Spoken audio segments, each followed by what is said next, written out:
নমস্কার সকলকে। আজকের ক্লাসে আমরা আলোচনা করব শতকরার এক ধরনের অঙ্ক নিয়ে, যেগুলো বিভিন্ন চাকরির পরীক্ষার জন্য ভীষণ গুরুত্বপূর্ণ। এই অঙ্কগুলো খুব কম সময়ের মধ্যে এবং সহজে কিভাবে করব সেইগুলো নিয়ে আজকে আমরা আলোচনা করব। প্রথম অঙ্কটা দেখে নিই কি রয়েছে। 20 এর 30% সমান কত? এই অঙ্কগুলো করব কিভাবে? এই যে 20 এর বলেছে, এখানে 30% বলেছে, এই দুটো সংখ্যাকে আগে গুণ করব। গুণ করার সহজ নিয়ম হচ্ছে, এখানে দুটো শূন্য রয়েছে তাই দুটো শূন্য দিয়ে দিলাম, যেহেতু এখানে একটা শূন্য এখানে একটা শূন্য রয়েছে দুটো শূন্য দিয়ে দিলাম, এবং 2 এবং 3কে গুণ করবো। 2 3 6, 600 হলো। এরপর কাজটা কি হবে আমাদের?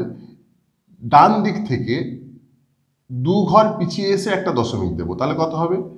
এখানে দশমিকটা পড়বে, এখান থেকে এক ঘর, এখানে এক ঘর, দু ঘর, তাহলে উত্তর হলো কত? সমান 6।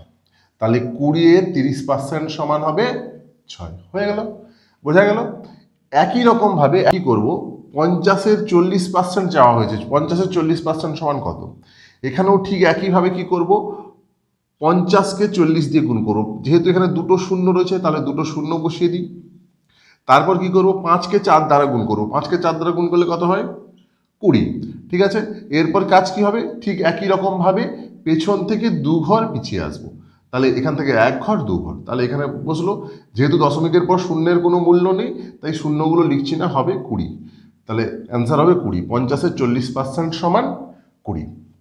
ঠিক আছে, একই রকম ভাবে 70 এর 20%, 70 এর 20% সমান কত? তাহলে কি হবে? 70কে আমরা 20 দ্বারা গুণ করব। সহজ নিয়ম কি, শূন্য, দুটো শূন্য বসিয়ে দেবো, যেহেতু এখানে শূন্য রয়েছে এখানেও শূন্য রয়েছে, বসিয়ে দিলাম। যতগুলো শূন্য রয়েছে ততগুলোই বসিয়ে দিলাম। এরপর কি হবে, 7কে 2 দ্বারা গুণ করবো। 7 2 কত হয়? 14।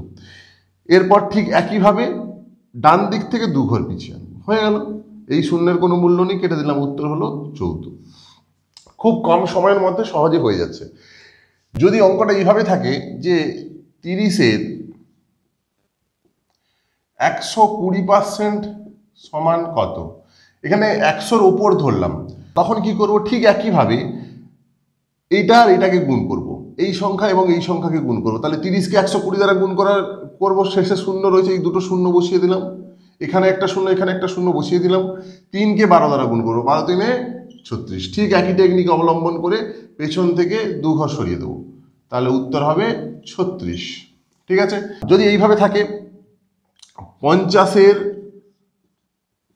200% সমান কত?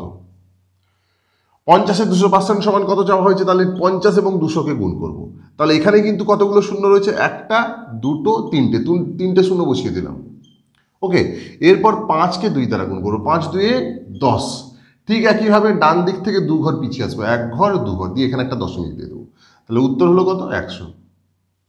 ওকে, এবার এখানে সংখ্যাগুলো এমন নেওয়া হয়েছিল, এতক্ষণ সংখ্যাগুলো এমন নেওয়া হয়েছিল যে শেষে শূন্য আছে, কিন্তু এখন আমরা নেব শেষে শূন্য থাকবে না এরকম। যদি বলা হয় 55-এর 3% সমান কত? এই অঙ্কগুলো করবো কিভাবে?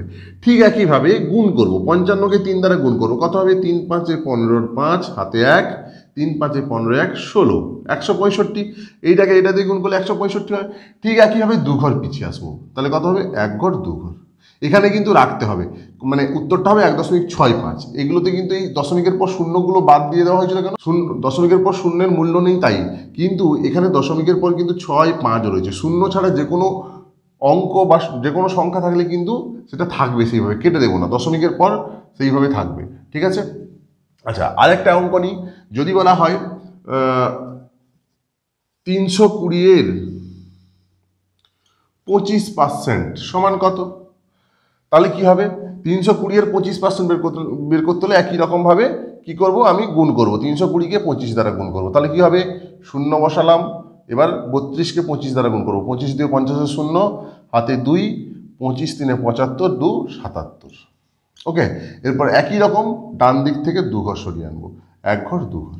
ওকে, এই শূন্য বাদ চলে গেল, অ্যান্সার হলো 77। ওকে, 533-এর 22% সমান কত? এইটা কমেন্টে লিখে জানাবে এর উত্তর কত হবে। এই যেটা রইল। আশা করি এই ক্লাসটি দেখার পর একটাও অঙ্ক আটকাবে না। আজকের মতো ক্লাসটি এই পর্যন্ত, পরের ক্লাসে আবার দেখা হচ্ছে। নমস্কার।